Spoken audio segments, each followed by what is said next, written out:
адам өзгөрүлөт 33 жашта, 46 жашта, 60 жашта өзгөрүлөт. Ошол учурда кадимкиде мындай переход болот. Ошол жолго баратканда, мисалы 46га баратканда адам 42, 43, 44 жаштарда эле анын ой жүгүртүүсү жаңылануу, башка бир жаңы нерсени баштоо, жаңы жашоону баштоо башталат да. Ана 46га киргенден кийин энергияны алмаштырып, 60тын энергиясына чейинки бактылуулукту жаратып кетишибиз керек, бир ийгиликти жасап кетишибиз керек да. Ошондо ал өзүн тапкан болот. Ал убакта ал жашаган болот. Бирок көпчүлүк учурда аны билбей калабыз. Курган үйүбүзгө, жасап аткан ишибизге, же болбосо баскан жолубузга ыраазы, нааразы болуп эле 50, 55, 54гө өтүп алгандан кийин анан бизде башталат да. Мен антпай калдым, мен жашоодо мынтпай калдым, тигил үчүн мындай болбой калды, мен даже керек болсо ушул акыл менен моундай жасап салмакмын деген өзүнүн менен өзү кагылышуу болот да. Кабыл алуу эмес, наоборот кагылышуу болот. Анан ал болсо эмне кылат? Биздин жүзүбүзгө чыгат, чагылышып. Кантип менин ичимдеги ички туюмум же болсо ичимдеги менин оюмдагыдай болбогон үчүн өмүрүмдүн жарымы текке кетип калгандай болгон нааразычылык башталат да. Ал убакта адам өзү жашабайт. Анда ал жашоо эмес. Анткени өзүн өзү күнөөлөп атат, самоедство. Же болбосо бир ишти бүтүрбөй калды, же болбосо бир чоң жаратуучу нерсесин жаратпай калды. Бул жашоого келгенде ар бир инсандын өзүнүн касиети бар. Данность деп коет. Данность кыргызча касиет эле. Биз болсо аны жөндөмү деп коебуз, шыгы деп коебуз, таланты деп коебуз да. Ал адам ошо менен төрөлдү, бирок анысын ачпай кетти, ачпай жатат да. Ошентип өзүнүн бир өмүрүн өткөрүп алат. Бул биздин кемчилигибиз, түшүнбөстүгүбүз, же болбосо бул биздин түркөөлүгүбүз. Сурооңузду берсеңиз, өзүңүздүн жеке жылыңызды эсептептирем десеңиз, өзүңүз жөнүндө билгиңиз келсе, же болбосо бүгүнкү күндө эмне жасашым керек эле дегенде, себеп дегенде сизде азыр 60тын энергиясына баратасыз да. Эгер биз эрте эле биле турган болсок, эң жакшы азыр 33гө чейинки балдарда, кыздарда, мектепте окуп жаткан балдарда ушул социо илимин билип алып, өзүнүн кесипти кандай табыныш керек, анын программасында эмне заложено, анын артыкчылыктары эмне бар, анын институту кайсы, анын ичиндеги могу жеринде, көкүрөгүндө, көөдөнүндө берген нерсеси кайсы, ошону алып чыкса, учурдан түшүнүп, консультация алып, өзү жөнүндө жакшы билип алып, чоосу биз даже бала тарбиялап атканда ошонун мыкты ичиндеги катылып жаткан сырларын, таланттарын ачып алганга аябай жакшы мүмкүнчүлүк да. Ошол эле кесип тандоодо дагы профориентация бул өтө маанилүү нерсе. Жашоодо биз кесип тандайбыз, бирок апам айткан үчүн, же болбосо бүгүн колумда жакшы акча тапкан үчүн деп ойлойбуз да. Жок, андай эмес. Ал убактылуу, 2 жылдык, 3 жылдык, 5 жылдык эле болуп калышы мүмкүн.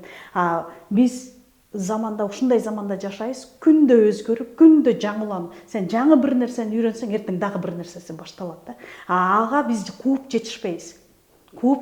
Жасап да жетишпейбиз. Андыктан сенин чыныгы өзүңдүн колуңдан эмне келет? Чыныгы сенин потенциалың эмнеде жатат?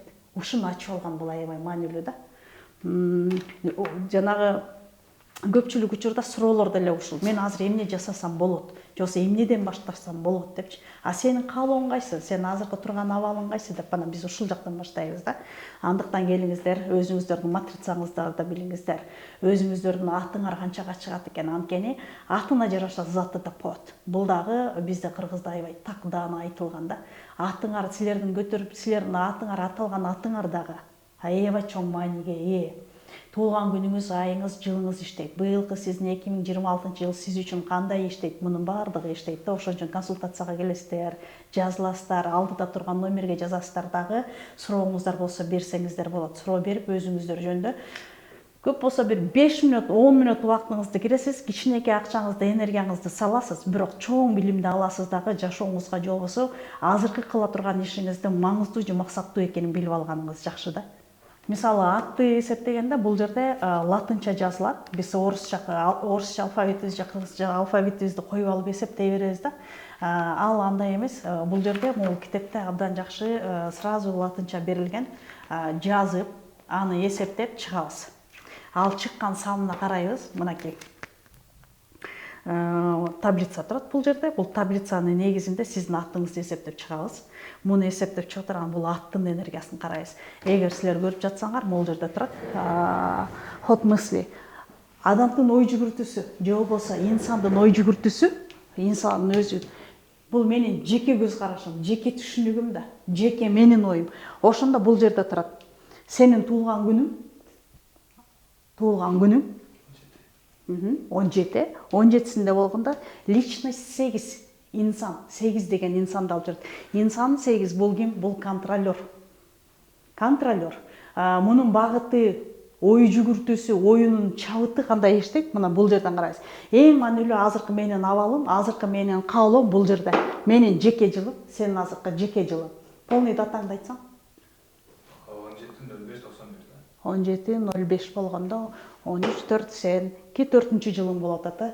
4-чү жыл. Мындай. Мен айткандай, сен айткандай жыл эмес да. Бул өзүнүкүн диктойт. Аны кантип түшүнсөк болот? Невозможно, возможно дейт. Мүмкүн эмес деген нерсе мүмкүн болот. Мүмкүн мына колумда турат го, мына десең, могу жок. Адам жана кыргызда айтат да, буйрса деп сүйлөсөң деген так ушул нерсеге кирет. Жеке жылың 4-чү жыл. 4-чү жыл бизге эмне деп айтат? 4-чү жыл бул жыл аябай сонун күтүлбөгөн нерселер болот дегенде биз 6-чы жылга коюп атпайсызбы? Бирок 4-чү жылы дейт, билбеген нерсеңе билим алып коюшуң керек, анан бардык нерсеге канааттанышың керек. Канааттанбагандык мындай. Бардык нерседен кемчилик, тузу кем көрө бересиң. Сүйлөшүүдөн деле, сүйүүдөн деле, жасап аткан ишиңден деле, жеп аткан тамагыңдан деле тузу кем боло берет да. 4-чү жылдын энергиясы азыркы сенин турган абалыңа, состоянияңа аябай влиять этет да. Биз ошону билишибиз керек. Эмнеге эле канааттанбайт, эмнеге недовольство, откуда дейсиң да? Мурдагыдай эле, бирок сен үчүн ал андай эмес. Эмнеге дегенде биз жылды карайбыз да. 4-чү жыл бизге эмне деп атат? 100дөн 400ге чейин максат жаз. Максат койгонду билбейсиң да. Максат койгонду жазыш керек. Ошол жылы сага кадимкиде келет. Мисалы 4-чү жылы койгон 100дөн 400ге чейин максаттын көбү ишке ашат дейт. Себеп год мистический. Ал жылда сен айтып атпайлы? Невозможно, невозможно. Ошон үчүн көп иштериң 4-чү жылы ишке ашып кетет дейт да. Ойлонбо дейт, кантип деген эмес. Жылдын энергиясына көңүл бурабыз. Бул жылы бир гана сенин 4-чү жылыңда сен максат коесуң. Ойлобо 1-чи жылы максат коем. 2030 жылы максатымды жазып коеюн деп ойлобо. Ал жылдары это бесполезный нерсе. 4-чү жыл жазасыз, ал мындай. Максат жазганда биз максат койгонду билбейбиз. Баарыбыз максат коюп жашайбыз, анан мен максатыма коюп үй алдым, анан путешествияга бардым. Бул менин жашоомдогу эле мени бүгүнкү канааттандыра турган нерселер. Максатты кандай жазасың? Мисалы сен 2040 жылы өзүңдү кандай көрүп жатасың? Же болбосо азыркы бизнесиңби, же болбосо азыркы жашооңду, же болбосо каякта жүрөсүң? 40 жылды жаз. 100 жылдан кийинки сенин балдарыңдын жетишкендигин, сенин курган шаарыңдын, же болбосо сен азыр бүгүнкү күндө жасап жаткан бир чоң глобальный бир ишкерлигиңдин кийин кандай көрүп жатасың? Бул дагы максат болот. Анткени биз бүгүнкү күн менен 1 айлык же 1 жылдык жашоо менен жашабайбыз да. Биз бүгүн жасап аткан нерсебиз келечек үчүн жооп берет. Өткөн чакты билбейбиз, келечекти билбейбиз. Биз учурда келечекти курабыз. Тагдырды адам өзү курат дейт да. Тагдырды жакшы жаман менен курасың да. Жакшы пайдалуу иш кылып жатсаң, анын өзүрүн кейін көрөсүң. Ошондой эле азыр биз сенин жылыңда ушуну бир аябай чоң эске алып коюшуң керек да. Бир чоң проект менен иштеп атасың деп коелу. Же болбосо бир өзүңдүн автономный бир проектти түзүп, ошону кылып жатасың деп коелучу, или бир ишкерлик кылып жатасың. Ошону сен жазышың керек. Анын ичиндеги үтүр точкасына чейин. Бул максат коюуга келет. Максат важно, срочно, нужно деп эле коюп коебуз биз. Срочно мону алышым керек, коммунальный услуганы төлөшүм керек депчи. Бул күнүмдүк эле жашоодогу алыш бериш эле да. Биздин максатыбыз андай болбош керек, чоң болуш керек. Билимде дагы, иште дагы ал 1 жумалык, 1 айлык, анан 1 жылдык, анан стратегия койгондо 5 жылдык, 15 жылга чейин коюлуп жатпайбы? Так ошондой коюлат да. Бул да ийгиликтер. Көбүнчө биз азыр муну алып бүтүрүп койсом эле болду деп ойлой беребиз. Андан кийин эмне болуш керек? Уландысы эмне, кайра жаңы бирденке баштайбызбы? Ошого. Ушуну айткым келип атат да. 4-чү жылың ушундай иштейт. Бул аябай жакшы. Анан Нуржигит деген атты мен эсептеген эмесмин, канчага чыгат экен, аны отуруп эсептеш керек бул жерде. Бул жеке консультациянын учурунда атымды эсептеп бер дегенде эсептеп беребиз да. Бул дагы менин оюма. Эмне үчүн атты сурашат?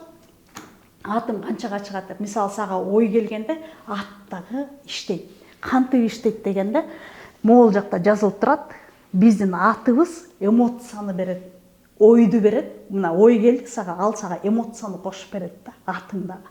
ошондо биз кармашыбыз керек. Депчи.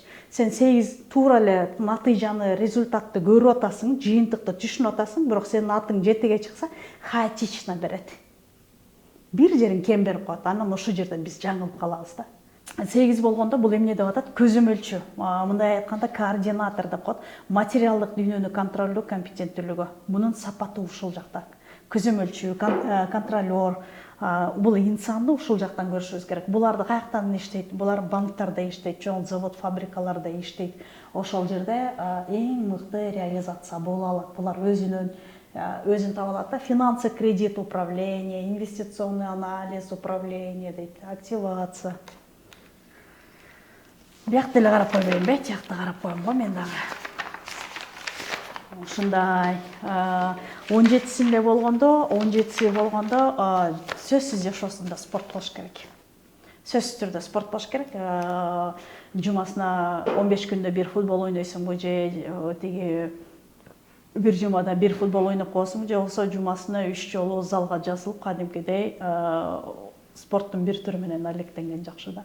Бул дагы аябай жакшы энергияны иштетет, максатка ылайыктуу иштетет деген келип атат да. 700 01 01 81. Ошо суроолоруңуздарды бериңиз. Өзүңүз жөндөп билгиңиз келип атабы, жеке жылыңыз жөндөп билгиңиз келип атабы, атыңызды билгиңиз келип атабы, учурдан пайдаланыңыз.